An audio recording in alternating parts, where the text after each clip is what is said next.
मिटाना जीवन का जाला सुबह शाम बोल बंदे कृष्णा कृष्णा कृष्णा। আমরা দেখি যখন বিপদে পড়ে যায় বাপ দাদাদেরকে দেখেছি বিপদে পড়লে মুসিবতে পড়লে মূর্তির সামনে দাঁড়িয়ে কয় কৃষ্ণা কৃষ্ণা। আমার ভগবানে আমারে বিপদ থেকে উদ্ধার করবে। আসলে ভগবানে বিপদ থেকে উদ্ধার করতে পারবে না। ইব্রাহিম আলাইহিস সালাম কয় না তোমার ভগবানে বিপদ থেকে উদ্ধার করতে পারবে না, বিপদে যখন পড়ে যাবা তখন বলবা যত মিটানা জীবন কা জালা সুবহ শাম বল বান্দে আল্লাহ আল্লাহ আল্লাহ। বিপদে পড়লে মুসিবতে পড়লে সকাল বিকাল একজনের জিকির করবেন, বলুন তো তিনি কে? সকাল বিকাল বলবা আল্লাহ আল্লাহ। সব ধরনের বিপদ থেকে বালা মুসিবত থেকে উদ্ধার করতে পারেন কে? এলাকার লোকেরা বলল ওয়াজাদনা আবানা লাহা আবিদিন। আমরা বাপ দাদাদেরকে দেখেছি মূর্তির সামনে এমনি তারা দাঁড়িয়ে থাকে, তাই আমরাও মূর্তির সামনে এমনি দাঁড়িয়ে থাকি।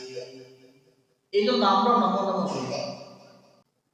وَإِذِ ابْتَلَى إِبْرَاهِيمَ رَبُّهُ بِكَلِمَاتٍ فَأَتَمَّهُنَّ قَالَ إِنِّي جَاعِلُكَ لِلنَّاسِ إِمَامًا। আল্লাহ বললেন নবী হে, স্মরণ করুন আপনি সেই সময়ের কথা যখন আমি আমার খলিল ইব্রাহিম রে অনেকগুলো বিষয় পরীক্ষা করেছি। কি করেছিলেন? আল্লাহ ইব্রাহিম আলাইহিস সালামের কি বলেছেন? খলিলুল্লাহ।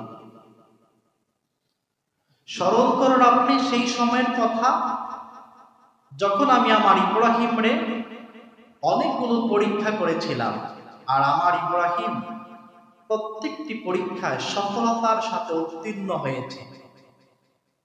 আমার ইব্রাহিম সবগুলো পরীক্ষায় সফলতা লাভ করেছে। উপহার স্বরূপ আমি তাকে কি দিলাম? আমি আল্লাহ রাব্বুল আলামিন ইব্রাহিম রে গোটা বিশ্ব মানুষের নেতা বানিয়ে দিলাম। সুবহানাল্লাহ। আল্লাহ বললেন আমি যাকে যত বেশি পরীক্ষা করি তাকে তত বেশি ভালোবাসি। পরীক্ষার পর পরীক্ষা নিলাম আমার খলিলের, একটার পর একটা পরীক্ষা আমি আমার খলিলের নিলাম।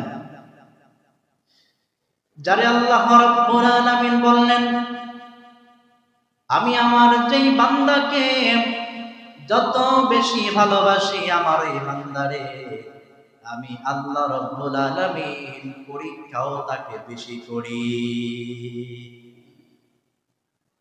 তার জীবনে পরীক্ষাও তত বেশি আসে। আশাদ্দুন নাসি বালাআল আম্বিয়া। রব্বুল আলামিন বললেন এই পৃথিবীর জমিনে আমি সবচেয়ে বেশি পরীক্ষা আর বেশি বালা মুসিবত দিয়েছি আমি নবীদেরকে। তুম্মাল আমসাল ফাল আমসাল। এরপরে সিদ্দিকদেরকে শুহাদায়ে সালিহিনদেরকে আল্লাহ রাব্বুল আলামিন বললেন ইউবতালার রাজুলু আলা হাসাবা দীনি। ব্যক্তির দিনদারি যত বেশি হবে ওই বান্দার উপর পরীক্ষাও তত বেশি হবে। ব্যক্তির দিনদারি যত বেশি হবে, যত বেশি ঈমানদার হবে, আল্লাহওয়ালা হবে, তার জীবনে পরীক্ষাও তত বেশি দিবেন কে? আল্লাহ বললেন যে এই ব্যক্তির দিনদারি যত বেশি হবে আমার এই বান্দাকে আমি তত বেশি পরীক্ষা করব, তত বেশি মুসিবত দিব। এই জন্য মুমিন পরীক্ষাতে ভয় পায় না, মুমিন কখনো বিচলিত হয় না, মুমিন ভরসা রাখে একজনের উপর। চিল্লায়া বলুন তো তিনি কে? মুমিন একজনের উপর ভরসা রাখে, তিনি কে? আল্লাহ বলেন পরীক্ষার পর পরীক্ষা দিয়ে আমি আমার খলিলরে যাচাই বাছাই করেছি। একটা পরীক্ষায় আমার খলিল ইব্রাহিম ফেল করে না, প্রত্যেকটি পরীক্ষায় ইব্রাহিম ফার্স্ট ডিভিশনে পাস। সবগুলো পরীক্ষা ইব্রাহিম পাস। এই পৃথিবীর জমিনে সর্বপ্রথম শিরকের বিরুদ্ধে, মূর্তির বিরুদ্ধে যিনি কথা বলেছিলেন চিল্লায়া বলুন তো তিনি কে? ইব্রাহিম আলাইহিস সালাম। এই পৃথিবীর জমিনে সর্বপ্রথম মুক্তির বিরুদ্ধে, সর্বপ্রথম মুক্তি ভাঙিয়েছেন, সর্বপ্রথম শিরকের বিরুদ্ধে কথা বলেছিলেন ইব্রাহিম খলিলুল্লাহ। উনি যেই সমাজের মধ্যে এসেছিলেন ওই সমাজটা ছিল জাহিলিয়াতের সমাজ। উনি তাকিয়ে দেখে কেউ করে গাছের পূজা, কেউ করে মাছের পূজা, আবার কেউ করে আগুনের পূজা, কেউ করে মাটি দিয়ে নিজের হাতে খোদা বানিয়ে মূর্তির পূজা করে, কেউ করে চন্দ্রের পূজা, সূর্যের পূজা।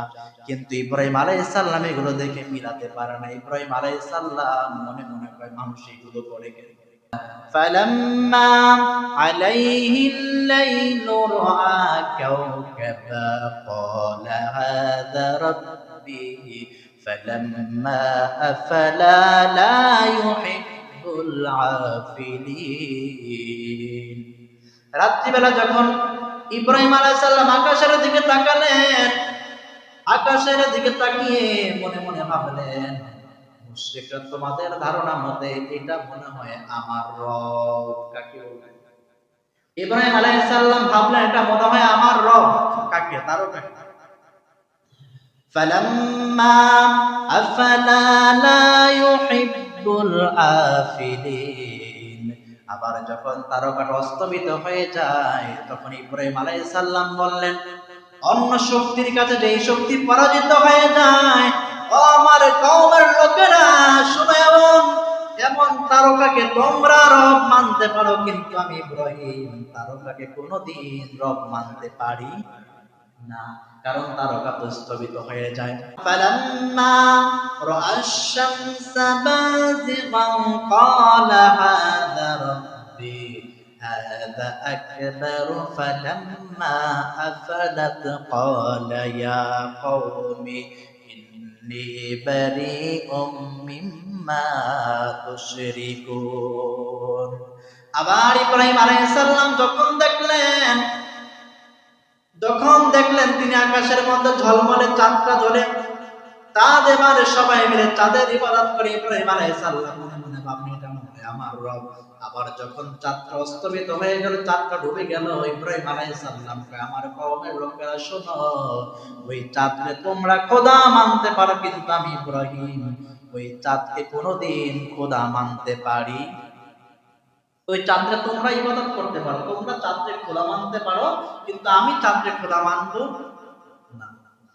এরপরে ইব্রাহিম আলাইহিস সালাম বললেন, ফালাম্মা রাআশ শামসা বাযিগান ক্বালা হাযা রাব্বি হাযা আকবার ফালাম্মা আফালাত ক্বালা ইয়া কওমি ইন্নী বারীকুম মিম্মা তুশরিকুন।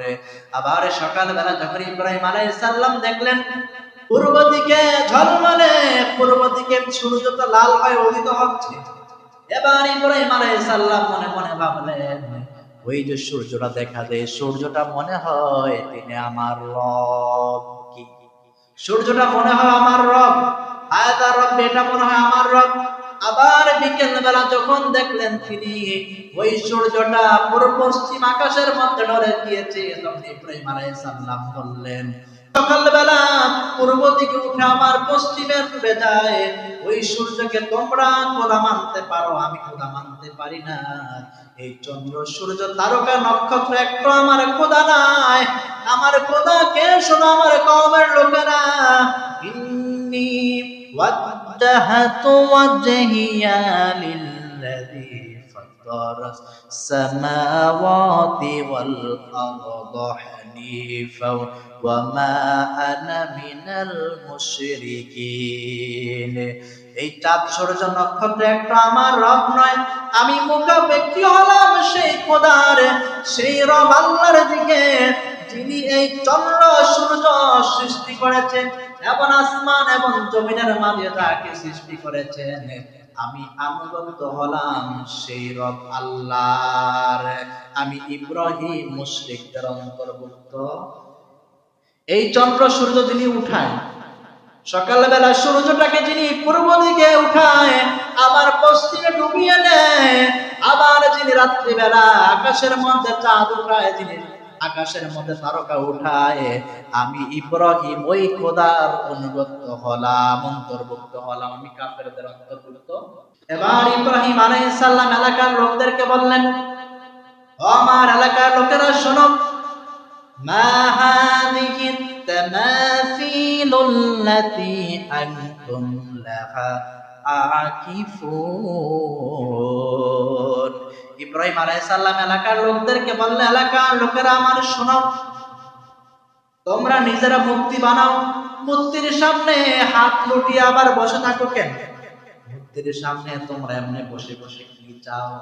এলাকার লোকেরা বলল, যত মিটানা জীবন কা জালা, সুবহি শাম বল বন্দে কৃষ্ণ কৃষ্ণ কৃষ্ণ। আমরা দেখেছি আমাদের বাপদা 14 গোষ্ঠীর পূর্বের জামা পূর্বে দেখেছি, তারা যখন বিপদে পড়ে যায়, মুসিবতে পড়ে যায়, তখন এই ভগবানের সামনে দাঁড়িয়ে তারা তখন বলে, যত মিটানা জীবন কা জালা, সুবহি শাম বল বন্দে কৃষ্ণ কৃষ্ণ কৃষ্ণ। আমরা দেখেছি যখন বিপদে পড়ে যায়, বাপদাদাদেরকে দেখেছি বিপদে পড়লে, মুসিবতে পড়লে মূর্তির সামনে দাঁড়িয়ে কয় কৃষ্ণ কৃষ্ণ, আমার ভগবানে আমারে বিপদ থেকে উদ্ধার করবে। আসলে ভগবানে বিপদ থেকে উদ্ধার করতে পারবে না। ইব্রাহিম আলাইহিস সালাম কয় না, তোমার ভগবানে বিপদ থেকে উদ্ধার করতে পারবে না, বিপদে যখন পড়ে যাবা তখন বলবা, যত মিটানা জীবন কা জালা, সুবহি শাম বল বন্দে আল্লাহ আল্লাহ আল্লাহ। বিপদে পড়লে, মুসিবতে পড়লে সকাল বিকাল একজনের জিকির করবেন, বলুন তো তিনি কে? সকাল বিকাল বলবা আল্লাহ আল্লাহ। সব ধরনের বিপদ থেকে, বালা মুসিবত থেকে উদ্ধার করতে পারেন কে? এলাকার লোকেরা বলল, ওয়াজাদনা আবানা লাহা আবিদিন। আমরা বাপ দাদাদেরকে দেখেছি মূর্তির সামনে এমনি তারা দাঁড়িয়ে থাকে, তাই আমরাও মূর্তির সামনে এমনি দাঁড়িয়ে থাকি। এই জন্য আমরা নমনা করি।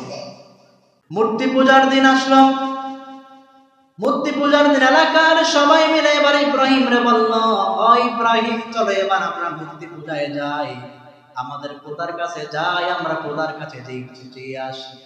বড় পূজার দিন আসছে।